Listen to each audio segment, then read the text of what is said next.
तो ये फॉर्म मैं आपको डाल भी दूंगा अपने इस वीडियो के डिस्क्रिप्शन बॉक्स के अंदर, जाके आप वहां से कर सकते हैं डाउनलोड। आपको अप्लाई ऑनलाइन परमिट करना है तो सेकंड फॉर्म भरने की आपको जरूरत नहीं है।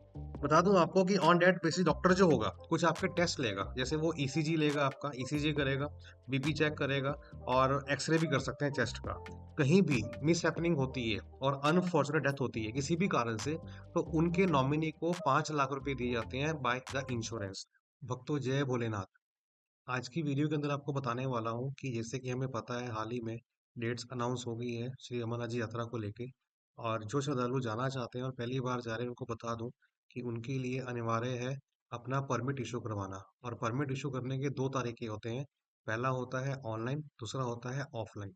आप दोनों के लिए आपको बनाना पड़ेगा पहले कंपलसरी मेडिकल हेल्थ सर्टिफिकेट। वो क्या रहेगा, कैसे रहेगा, कैसे फॉर्म भरना है, कहाँ जाना है, वो सबको बताऊंगा आपको इस आज की वीडियो में। आप उसको डिटेल में देखना, कैसे फॉर्म फिल करना है, कहाँ देना है, आपको ऑनलाइन जाना चाहिए कि ऑफलाइन जाना चाहिए, पहलगाम जाना चाहिए से या बालटाल से जाना चाहिए, वो सब आपको बताऊंगा एक ही वीडियो के अंदर। इस वीडियो के अंदर बस आपको करना क्या है, चैनल पर आप नए हैं सब्सक्राइब करना बिल्कुल ना भूलिएगा, और बोलिए हर हर महादेव। चलिए स्टार्ट करते हैं आज की वीडियो। सबसे पहले बात करते हैं कि आप नोट कीजिएगा श्राइन बोर्ड की साइट जो कि ऑफिशियल वेबसाइट है, JKSASB.NIC.IN। ये जो है श्री अमरनाथ जी श्राइन बोर्ड की ऑफिशियल वेबसाइट है। जो भी आपको इन्फॉर्मेशन मिलेगी वो सब यही मिलेगी, आपको कहीं भी जाने की जरूरत नहीं है। जैसे मैं यहाँ पे एंटर करता हूँ तो यहाँ पे देखिए ये कुछ आ रहा है कि व्हाट्स न्यू। जैसे कि बताया है कि यात्रा जो है स्टार्ट होने वाली है 3 जुलाई से और खत्म होगी 9 अगस्त 2025 में। वहीं हम बात करें, आपका आ रहा है compulsory health certificate for 2025 in English and in Hindi. It will be updated soon. अभी तक ये अपडेट नहीं हुआ है कि मेडिकल कब स्टार्ट होगा और परमिट कब स्टार्ट होगा। बता दूं आपको, पहले मेडिकल्स बनते हैं उसके बाद आपका स्टार्ट होता है एडवांस रजिस्ट्रेशन। अगर मैं आपको 2024 की बात बताऊं तो 2024 में जो मेडिकल स्टार्ट हुए थे वो हुए थे 8 अप्रैल से। और जो डेट स्टार्ट हुई थी परमिट की वो तकरीबन हुई थी 10 से 15 अप्रैल के बीच में। अभी चल रहा है मार्च और आज की डेट है 9 मार्च, ठीक है। तो अभी तकरीबन 10-12 दिन तक कुछ होने वाला नहीं है। बस आपको करना क्या है, आप फॉर्म देख लीजिए कि फॉर्म कौन सा होता है। हालांकि फॉर्म अभी यहाँ अपलोड नहीं हुआ है, लेकिन अदर सोर्स से मैंने निकाला है। और वो फॉर्म कुछ ऐसा ही होगा, हर साल ऐसा ही फॉर्म बन के आता है, सिर्फ फर्क होता है 2022, 2023, 2024, बस ईयर को चेंज कर देते हैं, बाकी सारा फॉर्मेट सेम रहता है। तो फॉर्म की बात करें तो जब इस यहाँ से आपका निकल के आएगा, जब होगा यहाँ पे अपलोड, तो यहाँ से आप करेंगे डाउनलोड। तो डाउनलोड करने के बाद आपके सामने कुछ इस तरह का फॉर्म बन के आएगा, ये वाला, ठीक है। ये आपका फॉर्म है। तो ये फॉर्म मैं आपको डाल भी दूंगा अपने इस वीडियो के डिस्क्रिप्शन बॉक्स के अंदर, जाके आप वहां से कर सकते हैं डाउनलोड। तो आप समझिए, पहले हमारे पास दो फॉर्म है, form number 1, form number 2। Medical certificate के लिए आपको सिर्फ फॉर्म नंबर 1 भरना है, 2 नहीं भरना। ये 2 कब भरना है, जब हमने लेना होगा परमिट। तो पहले तो मेडिकल बनेगा, तो आप इसके दोनों के पेज निकाल लीजिए, अलग अलग पेज पे, आगे पीछे मत निकालना। समझते हैं पहले आपको कि फॉर्म में भरना क्या क्या है। सबसे पहले तो यहाँ पे उसका नाम आएगा जो यात्रा पे जा रहा है, name, son of, daughter of या वाइफ ऑफ, जो भी आपको डालना है डालिए। एड्रेस डालिए अपना पूरा, date of birth, Aadhaar number और ब्लड ग्रुप नंबर। अगर आपको ये नहीं पता कि आपका ब्लड ग्रुप क्या है तो टेस्ट पहले से करवा के रखिएगा, क्योंकि आपको यहाँ पे डालना अनिवार्य है। उसके बाद बॉडी पे कोई आइडेंटिफिकेशन मार्क हो, जैसे कोई मोल हो, कोई कट हो, तो वो आप यहाँ पे डाल सकते हैं। मेक श्योर कि जो यात्रा करने वाले हैं, जो यात्री हैं, श्रद्धालु हैं, उनमें से जो बच्चों की उम्र है वो 13 साल से कम नहीं होनी चाहिए। और बुजुर्ग की बात करें तो 70 साल से ऊपर नहीं होनी चाहिए। अगर 70 से ऊपर हो गए या 13 से कम हो गए तो वो अलाउड नहीं है, उनको परमिट किसी की हालत में नहीं दिया जाएगा। इस चीज का ध्यान रखिएगा। नंबर 2, जो लेडी हैं जिनकी प्रेगनेंसी 6 वीक से ऊपर है, वो भी इसको नहीं कर सकते, इसका ध्यान रखिएगा। इसके बाद हमें करना क्या है, यहाँ पे कुछ कॉलम्स हैं ए से लेके पी तक हमें भरने हैं कि हमारी मेडिकल कंडीशंस क्या है। हॉस्पिटल में जाने से पहले आपको पूरा फॉर्म खुद भरना है। जैसे आपको सांस की कमी है तो आप करिए यहाँ पे यस, अगर नहीं है तो यहाँ पे नो पे टिक कर दीजिए। इसी तरह कोई लंग एलिमेंट है, कोई ब्लड डिसऑर्डर है, कोई ब्लीडिंग है, कोई हार्ट एलिमेंट है, कोई जॉइंट पेन है, कोई डिस्चार्ज फ्रॉम ईयर है, या फिर आप स्मोकर है, डायबिटिक है, हाई ब्लड प्रेशर रहता है, स्थमेटिक है, और नर्वस ब्रेकडाउन है, हाई एल्टीट्यूड है, सिक ऑफ स्ट्रोक है, पैलिसिस है, और ये are you pregnant, applicable to female only. तो ये पर्टिकुलर जहां पे आप यस है वहां पे टिक कर देंगे, जहां पे नो है वहां पे आप टिक कर देंगे। ये भरने के बाद आपके पास आती है, कोई हिस्ट्री पूछता है कि कभी कोई हार्ट अटैक आया है। आई होप सो कि ना आया हो। तो अगर कुछ है हिस्ट्री अगर आपकी किसी भी पुराने समय की, तो आप यहाँ पे डालिएगा। ठीक है? History of sudden death in the family member, कुछ भी हाल ही में किसी परिवार के अंदर किसी की डेथ हुई है वो अचानक से, तो मेंशन कीजिएगा। कोई मेजर इंजरी हो पास्ट में, कोई एलिमेंट हो, कोई सर्जरी हुई हो, जैसे कोई पथरी की है या फिर हर्निया की किसी चीज़ की रहती है, और या फिर किसी आप मेडिकेशन के लिए जा रहे हो, कोई मेडिकल आपकी दवाई चल रही है किसी पर्टिकुलर ट्रीटमेंट को लेके, आप सब यहाँ मेंशन कीजिएगा। और कोई एलर्जी तो नहीं है ड्रग्स के ऊपर, अगर कुछ नहीं है ऐसा तो नॉट एप्लीकेबल करके आप पूरा फॉर्म फिल अप कर दीजिएगा। लेकिन यही नहीं, फॉर्म फिलअप करने के बाद ये नहीं कि आप सब पे नो नो कर देंगे तो आपका मेडिकल बन जाएगा, नहीं। मेडिकल बनने के लिए आप तो पहले फॉर्म भरेंगे। फॉर्म भरने के बाद आप डेट डालेंगे जिस दिन आप जाएंगे हॉस्पिटल में, और उसके बाद साइन स्टैम्प करेंगे, और ये जो है, ये जो पार्ट बी है, ये भरेगा मेडिकल। ठीक है, ये भरेगा हॉस्पिटल वाले। अब हॉस्पिटल कौन से है बताऊंगा आपको, पहले इसकी हम पूरा फिलअप कर लेते हैं और जान लेते हैं कि हम इसमें क्या क्या करने वाले हैं। बता दूं आपको कि ऑन डेट बेसिस डॉक्टर जो होगा कुछ आपके टेस्ट लेगा, जैसे वो ईसीजी लेगा, आपका ईसीजी करेगा, बीपी चेक करेगा, और एक्सरे भी कर सकते हैं चेस्ट का। ये करने के बाद अगर उनको लगता है कि आप सेटिस्फाइड हैं अपने आप सेटिस्फाइड है जाने के लिए, तो वो आपको मेडिकल इशू करेंगे उस ग्राउंड के ऊपर। नहीं तो आपको सजेशन देंगे कि आप जाएंगे या नहीं जाएंगे, वो डिपेंड करता है। डॉक्टर कभी भी ऐसे साइन नहीं करते, वो टेस्ट आपका करवाएंगे अगर आप यहाँ पे जाते हैं तो। हालांकि अगर हम जाते हैं तत्काल पंजीकरण, अगर हम जाते हैं जम्मू में कश्मीर में यात्रा के टाइम पे, तत्काल पंजीकरण जो हमारे वहाँ पे भी हो जाते हैं, मेडिकल वहाँ पे भी हो जाते हैं, बट सारा प्रोसेस ऐसे ही रहेगा जैसे वहाँ पे रहेगा। तो बेहतर है कि आप पास डेट अभी है तो आप पहले से कर सकते हो। और इसके बाद आपको यहाँ पे डालना है कि आप, ये डॉक्टर लिख के देगा कि आप का जो है सर्टिफाई करते हैं इस पर्सन को, जो कि पूरा अंडरटेक फिट है जाने के लिए, यात्रा करने के लिए। और वो उसको इशू कर देंगे और डाल देंगे यहाँ पे detail of any specific test conducted, जो जो टेस्ट किए होंगे उन सबका नाम डॉक्टर यहाँ पे डाल देगा, और डॉक्टर का नाम, डेजिग्नेशन, डेट ऑफ इशू, और उनकी साइन स्टैम्प करके यहाँ पे आपका मेडिकल बन गया। तो ये तो थी बात मेडिकल की। अब मेडिकल बनने के बाद अब असली प्रोसेस शुरू होगा आपका, वो क्या है? वो है आपका यात्रा परमिट।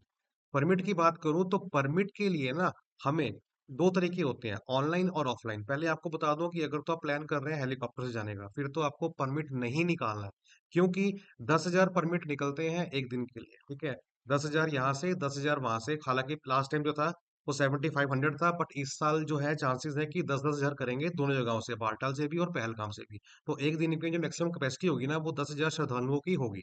तो अगर आप परमिट निकाल रहे हैं ऑनलाइन या फिर ऑफलाइन, बट जहाँ हेलीकॉप्टर से रहे हैं, तो परमिट कहीं ना कहीं आप खराब कर देंगे किसी और के लिए भी, तो ऐसा मत कीजिएगा। अगर आपको पूरा पहले से प्लान है हेलीकॉप्टर पे ही जाना है, तो ही आप, तो परमिट आप मत निकालिएगा। ठीक है, लेकिन अगर डाउटफुल है कि अगर हम पैदल का नहीं हुआ तो बाद में हेलीकॉप्टर करेंगे, तो वो बात डिफरेंट होती है। लेकिन हेलीकॉप्टर केस में आपको सिर्फ मेडिकल चाहिए, लेकिन वो नहीं चाहिए, क्या कहते हैं इसको, परमिट नहीं चाहिए, क्योंकि परमिट इटसेल्फ जो यात्रा, जो आपकी टिकट है हेलीकॉप्टर की, वही परमिट मानी जाती है। अब हम बात करते हैं परमिट के लिए हम अप्लाई कैसे करेंगे। देखिए, दो तरीके होते हैं, एक होता है ऑनलाइन और एक होता है ऑफलाइन।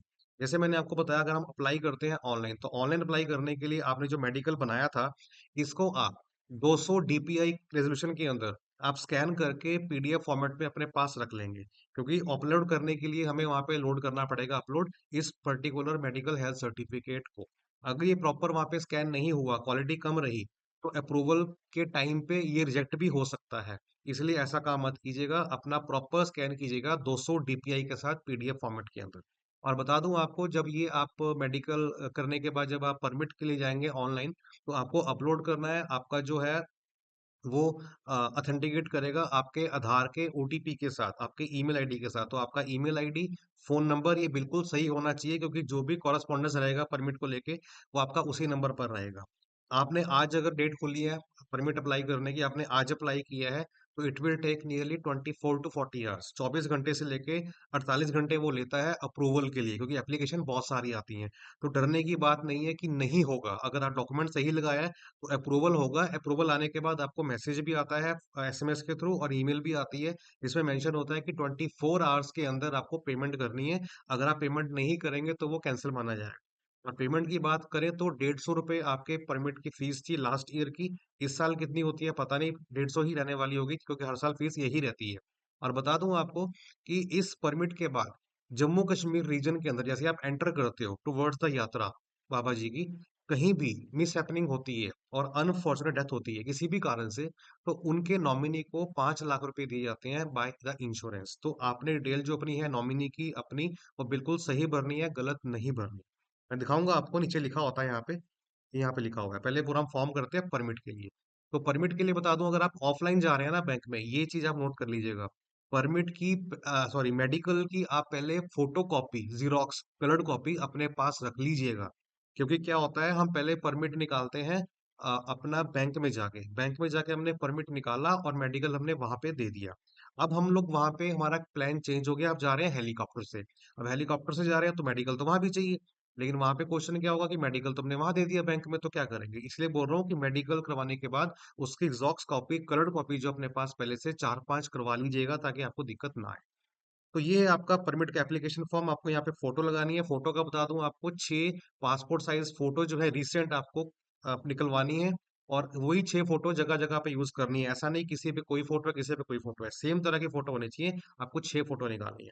तो यहाँ पे आएगा name, father name, spouse name, gender, date of birth, सब कुछ ऐसे ही आ गया, address, city, state and phone number. यहाँ पे आप एप्लीकेशन लिख रहे हैं चीफ एग्जीक्यूटिव ऑफिसर को, जो कि साइन बोर्ड का है जम्मू श्रीनगर में, कि I may please be issue to permit ये बला बला बला, कि आपको किस रूट से जाना है। यहाँ मेंशन करेंगे फ्रॉम बालटाल से चंदनवाड़ी से। अब बता दूं आपको, यात्रा करने के 2 मार्ग हैं, बालटाल और पहलगाम। पहलगाम जो है बेसिकली वो पारंपरिक मार्ग है, जहाँ से भगवान शंकर खुद गए थे गुफा की ओर। और जो आपका बालटाल मार्ग है वो आपका वैकल्पिक मार्ग है, जो कि बाद में उसकी इन्वेंशन हुई थी रास्ते को छोटा करने के लिए। तो बालटाल का जो रूट है वो आपका तकरीबन 14 किलोमीटर का है, और अगर हम वही बात करें पहलगाम से चंदनवाड़ी से, तो वहां से आपका पड़ता है 32 किलोमीटर। वैसे 48 किलोमीटर है, बट 16 किलोमीटर हम लोग कवर करते हैं टैक्सी से। 32 किलोमीटर चलना पड़ता है हमारे को। तो जिस रूट से जाना चाहते हो वो जा सकते हो। इसके ऊपर डिटेल वीडियो आपको बना के दूंगा आने वाले समय के अंदर। बस आप मेक श्योर चैनल पर नए हैं तो सब्सक्राइब करना बिल्कुल ना भूलिएगा। और वही बात करते हैं यहाँ पे, आप सर्टिफाई कर रहे हैं, और यहाँ पे जो है आपने लिखा है कि I certify that I have been declared physically fit. जो भी आपका मेडिकल है आपने साथ में अटैच कर दिया है। और आई आपका नाम, son, daughter, wife of Shri ये, एंड एज, रिलेशनशिप जो भी है, paid the insurance proceed upon payment of insurance claim in case of my death due to an accident. तो एक्सीडेंट से अगर आपकी दुर्घटना से मृत्यु होती है उस यात्रा के दौरान, तो उस पर्टिकुलर पर्सन को जो आपने यहाँ पे मेंशन किया है, उसको वो पैसा मिलेगा कितना, 5 लाख रुपए। बट आई होप सो कि ऐसा ना हो। ठीक है, और यहाँ मेंशन भी है, देखिए, कि ड्यूली रजिस्टर्ड यात्री विल विद अ वैलिड यात्रा permit issued by shrine board duly endorsed by issuing the institution will be entitled to an insurance cover of rupees 5 lakh from the insurance company in the event of his her death due an accident inside the state of J&K। सिर्फ J&K के अंदर होना चाहिए, बाहर अगर कुछ हो रहा है तो वो जिम्मेदार नहीं है। तो ये थी बात हमारी परमिट की। तो परमिट अगर एक बार आपका इशू हो गया, फिर आपको उस पर्टिकुलर से ही जाना है, रूट से ही जाना है। आप अगर बाद में बोलोगे मुझे रूट चेंज करना है, तो रूट चेंज नहीं होगा, फिर आपको पूरा प्रोसेस दोबारा लगाना पड़ेगा। तो अगर आपने ऑनलाइन अप्लाई किया होगा, मान लो आपने बालटाल से ऑनलाइन अप्लाई करके परमिट निकाल लिया 150 फीस दे के, ओके। अब आपका प्लान बनना है कि बाकी दोस्त मेरे पहलगाम से जा रहे हैं और मैं जा रहा हूँ बालटाल से, तो प्रॉब्लम हो जाएगी।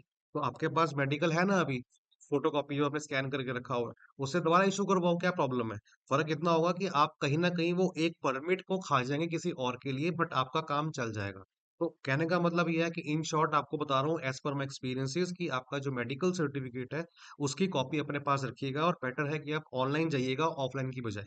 कारण क्या है, ऑफलाइन जिस दिन खुलेगा वो आपके पर्टिकुलर, जैसे आपका J&K बैंक हो गया, आपका PNB हो गया, यस बैंक हो गया, यहाँ पे इनके कुछ बैंक्स होते हैं जहाँ पे काउंटर खुलते हैं। और जब बैंक में आप जाएंगे मॉर्निंग में, तो क्या कहते हैं, दोपहर को 3 बजे के बाद आइएगा, सुबह उनको अपना काम करना होता है। तो 3 बजे के बाद जाते हैं, और फिर भी ये भी क्लियर नहीं होता, क्योंकि वहां पे जो परमिट होते हैं ना, उनके पास पूरे बन के आते हैं, पहलगाम के अलग और बालटाल के अलग। कितने कोटे आते हैं बैंक में पूरे ऑल ओवर इंडिया, वो डिपेंड करता है, 50, 15, 20। ऑनलाइन में तो कोई दिक्कत नहीं है ना, इतनी मर्जी आप भर दो, वो तो अप्रूवल बैक एंड से आनी है। बट बैंक के पास जितने फिजिकल फॉर्म होंगे उतने ही मिलेंगे, उससे ज्यादा नहीं मिलेंगे। इसलिए ऑनलाइन मोड जो है वो बेस्ट है, बजाय कि ऑफलाइन परमिट निकालने से बैंक में जाके। तो ये था आपके लिए guidance as per my experiences जो आपको शेयर कर रहा हूँ।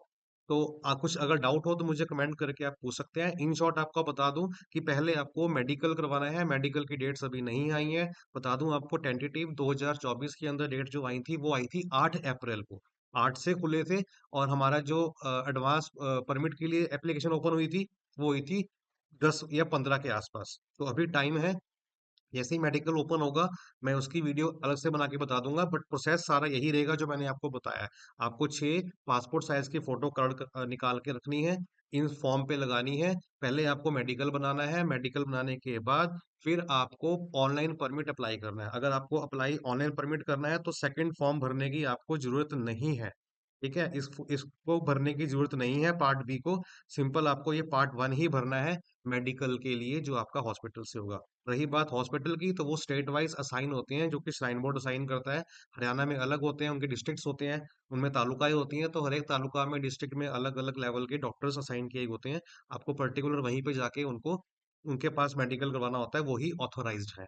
और अगर किसी स्टेट में कई बार लिखा होता है कि नॉट अपलोडेड, मतलब अंडर अ, होता है कंसिडरेशन, मतलब अंडर प्रोसेस होता है कि अभी उन्होंने इशू नहीं किए होते, तो there is no need to rush, क्योंकि वो ऑटोमेटिकली जो है वहां पे 1 2 3 4 दिन के बाद ऑटोमेटिकली वहां पे आ जाते हैं। ठीक है, जैसे कुछ स्टेट्स ऐसी होती हैं जहाँ पे वो 4 5 दिन के बाद होते हैं अपलोड, तो डरने की बात नहीं है, वो भी हो जाएंगे।